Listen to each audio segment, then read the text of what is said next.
เกี่ยวกับยงจังเกี่ยวโยนุ่มนอถ้าดวงนอนเสียพี่เจ้ายังเกิดก่อนรอเสียจากก่อยงรู้ไม่ว่าการในก็ยังได้เปลี่ยนดวงกลางสุขหัวไม่ออกเอาเจอพี่ใจเขา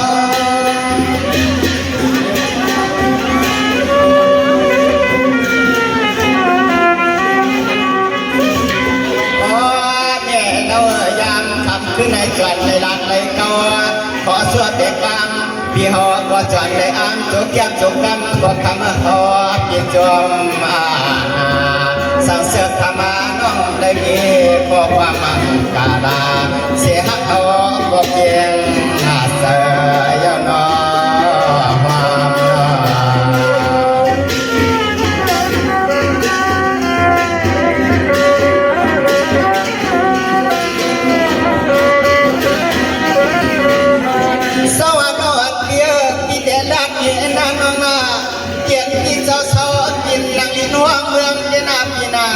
เขาเปลี่ยนคุณพวกเกียรสามน้ำวังวังเขาเปลี่ยนจวงเพื่อจวงห้องสวงดองตัดพวก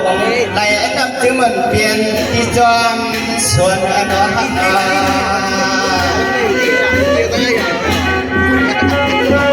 ตามว่าเราที่เราไล่เรื่องเลยด้วยอาลุเตียมเตียเขียนอาทิไซติการเตียนหน้าการหน้างานเดียวก็จะมาเดียดจอมผ้าเสียเดือดสว่างพรบัวว่าเขาปีเจดัดเขาน้องดองในเขาปีอันหน้าไอ้เปิ่นควรเนี่ย